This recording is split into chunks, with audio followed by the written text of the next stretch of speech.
अगर तुम स्टूडेंट हो, पढ़ाई भी कर रहे हो, साथ में एआई, कोडिंग या वीडियो एडिटिंग या कोई अदर स्किल सीखना चाहते हो, तो शायद तुम्हारे दिमाग में ये सवाल ज़रूर आता होगा, आखिर पढ़ाई करूं कि स्किल सीखूं?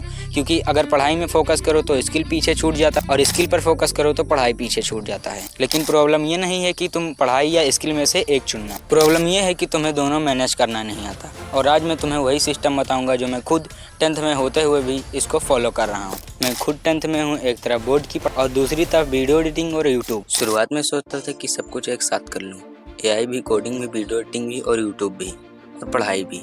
रिजल्ट कुछ भी प्रॉपरली नहीं होता था। फिर मुझे यही समझ में आया कि प्रॉब्लम टाइम में नहीं है, प्रॉब्लम प्रायोरिटी की कमी में है। बहुत सारे स्टूडेंट एक साथ 4-5 स्किल शुरू कर देते हैं, आज कोडिंग, कल एआई, फिर वीडियो एडिटिंग और कोई नया कोर्स, फिर यूट्यूब। फिर कुछ दिन बाद कुछ भी कंप्लीट नहीं होता है। क्यों? क्योंकि तुम्हारा टेंशन बार बार बदल रहा है। स्किल सीखने के लिए टाइम नहीं, कंसिस्टेंसी चाहिए। इसीलिए मेरा पहला रूल है, एक साथ में एक स्किल और ज़्यादा से ज़्यादा होगा तो 2 स्किल, क्योंकि तुम्हें हर चीज़ एक साथ सीखने की ज़रूरत नहीं है। मेरे लिए भी इसका सिंपल आंसर है 80-20 का रूल। 80% पढ़ाई में, 20% स्किल में। लेकिन ध्यान रहे, ये कोई साइंटिफिक फार्मूला नहीं है जो कि हर स्टूडेंट को 80-20 का रूल करना चाहिए। ये मेरा करंट सिचुएशन का प्रैक्टिकल सिस्टम है, क्योंकि मेरी प्राइमरी रिस्पॉन्सिबिलिटी है पढ़ाई और स्किल मेरा लॉन्ग टर्म का एडवांटेज है। इसीलिए पढ़ाई को मेन रखो और स्किल को पूरी तरह बंद मत करो। अब सबसे इम्पोर्टेंट पार्ट, मैं इसे प्रैक्टिकली कैसे मैनेज कर सकता हूँ। मंडे टू सैटरडे, पहली priority school, homework, revision, NCERT, question, test यानी एकेडमिक वर्क पहले। उसके बाद अगर टाइम और एनर्जी बचती है तो स्किल की प्रैक्टिस। रोज 20 से 30 मिनट काफ़ी है, अगर रोज तुम कंसिस्टेंसी कर रहे हो तब।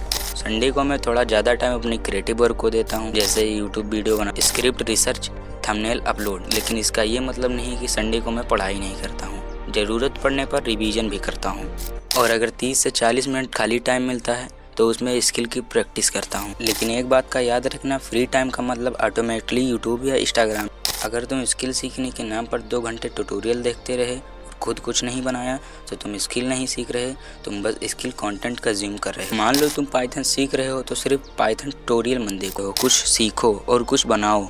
छोटा calculator, simple program, mini project, फिर धीरे धीरे बड़ा प्रोजेक्ट। इसी तरह एडिटिंग में भी ट्यूटोरियल देखने के बजाय एक छोटा वीडियो एडिट करो। एआई सीख रहे, एक रियल प्रॉब्लम सॉल्व करने के लिए एआई यूज़ करो। यूट्यूब कर रहे हो, एक एक्चुअल वीडियो पब्लिश करो, क्योंकि स्किल का प्रूफ सर्टिफिकेट नहीं, तुम्हारा आउटपुट। अब सबसे इम्पॉर्टेंट सिचुएशन, मान लो अगले दिन तुम्हारा साइंस का टेस्ट है और उसी दिन तुम्हें एडिटिंग सीखने का मन कर रहा है, तो क्या करोगे? एडिटिंग बाद में, पहले टेस्ट की तैयारी, क्योंकि प्रायोरिटी सिचुएशन के हिसाब से बदलती। यही मैच्योरिटी है। हर दिन 20% स्किल करना ज़रूरी नहीं है। कभी एग्ज़ाम आए तो स्किल का टाइम 5% हो सकता है, कभी छुट्टी होगा तो 30% भी हो सकता है। बैलेंस का मतलब हर दिन बराबर टाइम देना नहीं है, बैलेंस का मतलब सही समय पर सही चीज़ को प्रायोरिटी देना है। मुझे एक चीज़ समझ आई है, अगर मैं सिर्फ पढ़ाई करता रहूँगा और अपनी क्यूरियोसिटी को पूरी तरह दबा दूँगा तो शायद कुछ समय बाद मैं खुद बोरिंग हो जाऊँ। लेकिन अगर मैं स्किल के चक्कर में पढ़ाई को इग्नोर कर दूं तो फ्यूचर में प्रॉब्लम और बड़ी हो सकती है। इसीलिए मेरा गोल ये नहीं है कि मैं सबसे ज़्यादा स्किल सीखूं।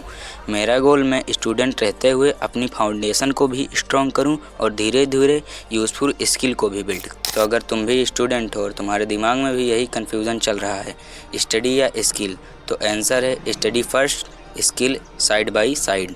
पढ़ाई को अपनी फाउंडेशन बनाओ, स्किल को अपना एडवांटेज। एक साथ 10 चीज़ शुरू मत करो, 1-2 स्किल चुनो और सबसे इम्पोर्टेंट, कंसिस्टेंसी को इंटेंसिटी से ज़्यादा इम्पोर्टेंस दो, क्योंकि रोज़ 10 मिनट स्किल पर काम करना एक दिन में 5 घंटे सीखकर फिर 10 दिन छोड़ देने से ज़्यादा यूज़फुल है।